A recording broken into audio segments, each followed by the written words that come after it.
Hello, my name is Andy, and this is a short presentation on my research work entitled Mammalian Cerebral Blood Flow and Cortical Neuron Count. Is there a correlation? Which was presented as part of the Young Investigator series and a scientific poster at the Anatomical Society's 2023 summer meeting, hosted by Bangor University. Now, animal cognition is historically considered difficult to characterise, but it is typically accepted that primates, elephants, corvids and cetaceans display some of the most complex cognition in the animal kingdom. Due to difficulties in assessing, researching and comparing specific behavioural traits that are indicative of cognition, there has been a monumental push in the natural sciences to find a sole biological indicator of intelligence. And while there have been several attempts at this, which include the use of relative brain size, the encephalization quotient, or absolute brain size, each one has associated issues, which results in a lot of conflicting data and discussions. Recently, however, cortical neuron count has been thought to be the single clearest biological indicator of cognitive ability that can be used across all species. Cortical neurons are located in the cerebral cortex of the brain, and it is the sheer number of them that indicates the cognitive capabilities of the organism. A human, for example, has 16 billion cortical neurons, while an African elephant, which is 3 to 4 times larger by volume than our brain, only contains 5.6 billion cortical neurons. In order to maintain and evolve this huge number of neurons, a large cerebral blood supply is required. We therefore hypothesised that cerebral blood flow volume, which is the sum of blood flow through the vertebral and internal carotid arteries, may be a useful proxy to calculate the energetic costs of cognition. And therefore, we may utilise another metric for identifying cognitive capabilities and even use bony remains and material to estimate levels of cognition in extinct mammalian species. The metabolically expensive brain, as we have just discussed, is supplied by two sets of arteries, these being the internal carotid and the vertebral. Both sets pass through bony canals before joining with other arteries in the brain to form the cerebral arterial circle of Willis, which is a posterior-anterior connection that allows for greater blood circulation and perfusion throughout the brain. Each internal carotid artery originates from the common carotid artery before passing through the carotid canal in the temporal bone in the base of the skull, here highlighted as you can see by the green crosses. While each vertebral artery, on the other hand, originates from the ipsilateral subclavian artery before passing upwards through the foramina in the transverse processes of the cervical vertebrae. Here you can see the transverse foramina on a human cervical vertebrae highlighted by the purple crosses. Now, the internal carotid arteries pass snugly through the carotid canals, becoming the driving force behind the shape of them. Therefore, accurate measurements of the carotid canal will allow us to calculate the artery size and subsequently the blood flow through each artery. However, the vertebral artery is accompanied by several veins as it passes through the transverse foramina, and so the same relationship between the bony canal and artery size cannot be as simply observed as it is with the carotid arteries.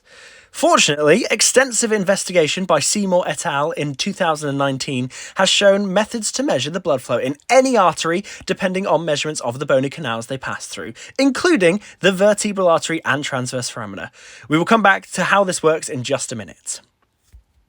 So, using geometric morphometrics, we took the average radial measurements of both transverse foramen and both carotid canals. As both types of bony canal aren't perfectly circular, the maximum and minimum diameters of each one were taken and an average radius was calculated. This is in line with other previous studies.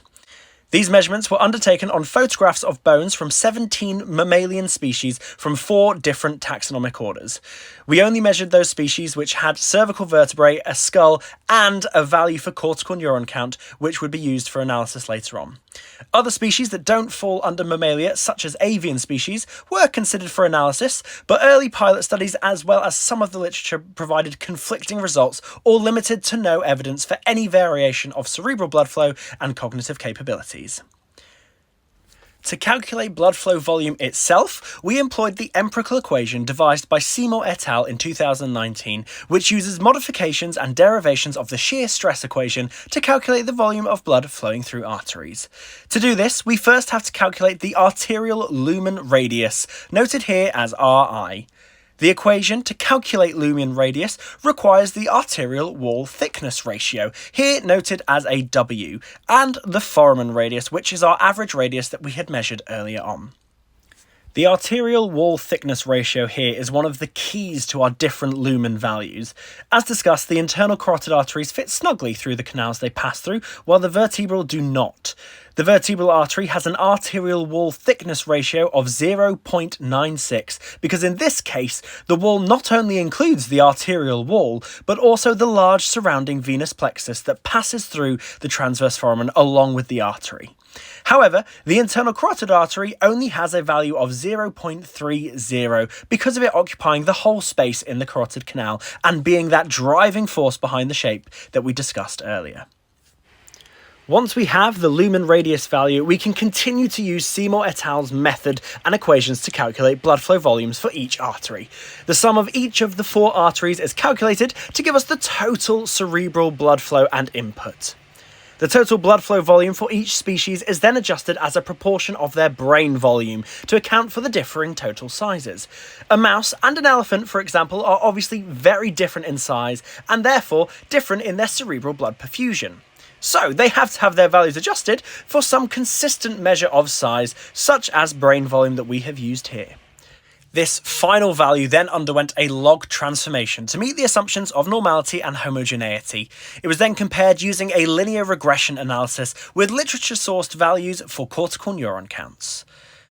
Now on to the results of our investigation. When analysing all the specimens in this study, a significant positive correlation between the log-transformed blood flow data and neuron count data was found. Even with humans who appear as an extreme outlier removed, a significant positive correlation was still found. Further investigation also found that this relationship held within the orders primates and carnivora specifically. Our preliminary results thus suggest that as cerebral blood flow increases, so does the number of cortical neurons present. As a high neuron count has been correlated with complex cognition, our findings suggest that blood flow volume, assessed through bone measurements, may also be an associated metric. We plan to broaden our study through the addition of more mammalian species and taxonomic orders in order to identify trends within and between them, and perhaps in the future assess the fossils and remains of extinct mammalian species as well in order to identify trends and patterns in the evolution of mammalian cognition and cerebral blood flow. No ethical approval was required for this project, and specimen images were obtained from the online sources, the Virtual Museum of Idaho and eSkeletons. Thank you so much for listening to this. If you do have any further questions or queries, please do not hesitate to contact me. And a big thank you to Bangor University, the Anatomical Society, and the organisers of the Anatomical Society Summer Meeting 2023. Thank you very much for listening.